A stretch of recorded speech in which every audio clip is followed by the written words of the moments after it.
Yun, magandang araw po sa inyo lahat. Welcome po sa Makapili TV.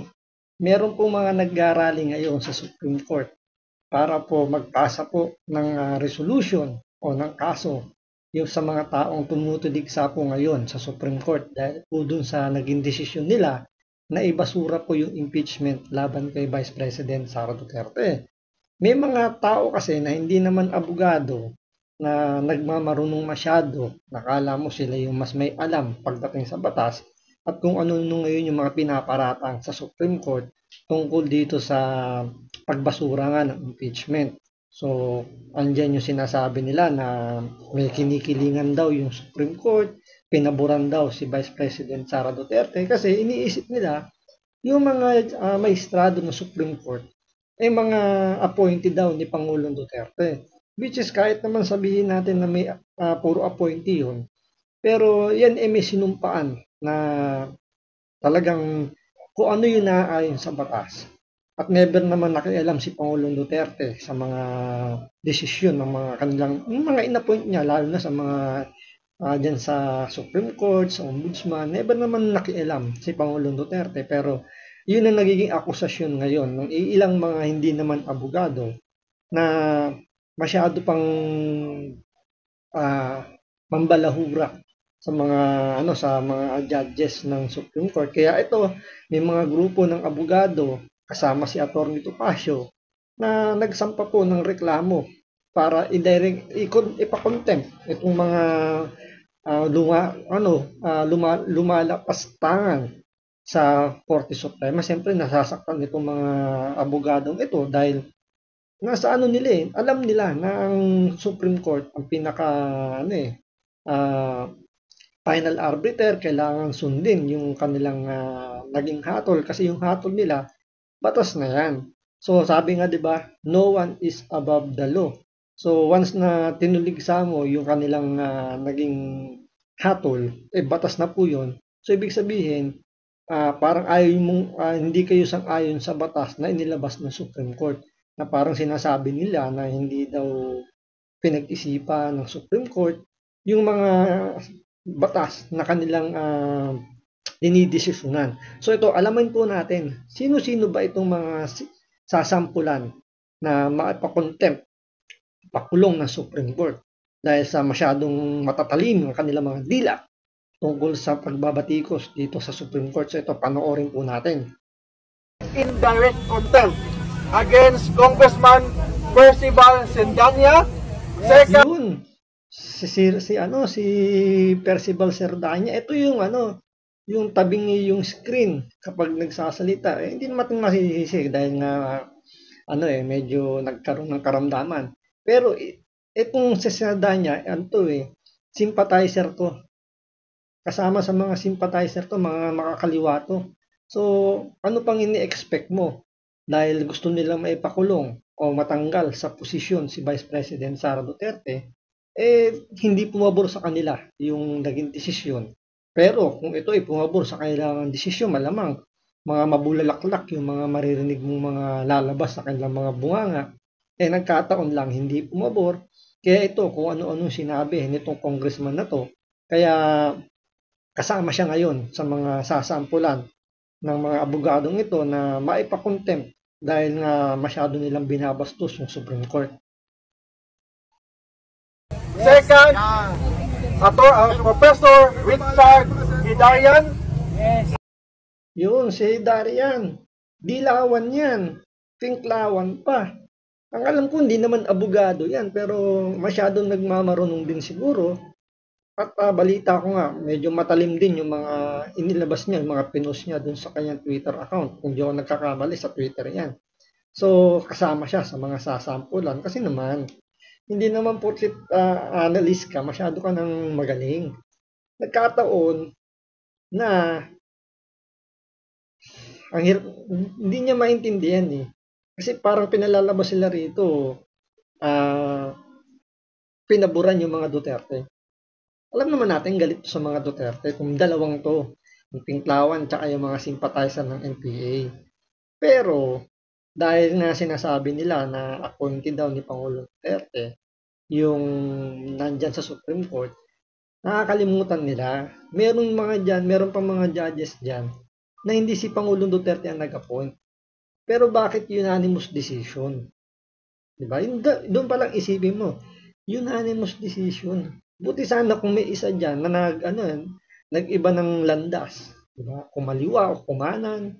Pero hindi, sumang-ayon eh. Kahit nga si Leonen, appointee ni Pinoy yan, pero siya pa yung nagsulat ng resolution para ibasura yung impeachment ni Vice President Sara Duterte. Bakit siya pumabor na ibasura? So, ibig sabihin, paano ba siya? Kung pabor ba siya kay Pangulo sa mga Duterte, kay Vice President Sara Duterte?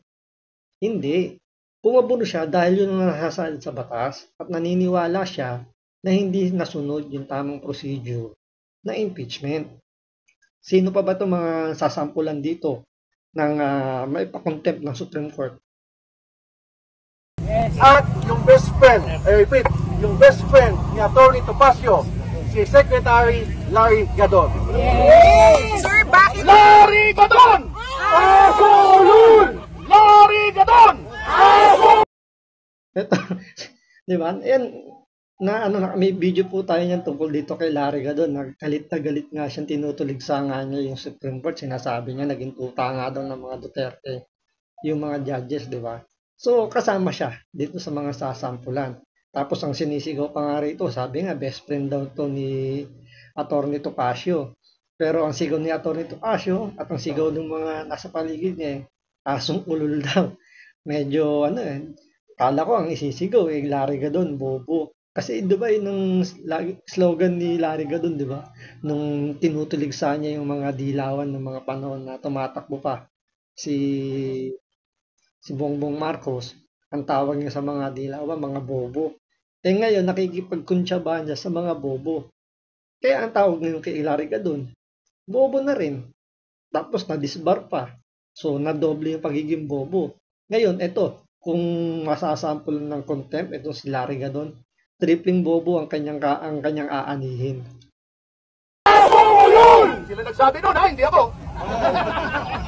Ang gawas po natin, for example, kay Percival Sindania, sinabihan niya Supreme Court na Supreme Cuddler ng mga corrupt ng mga opisyales. Yun, si Sardanya daw. Nagkakanlong daw ng mga corrupt official itong Supreme Court.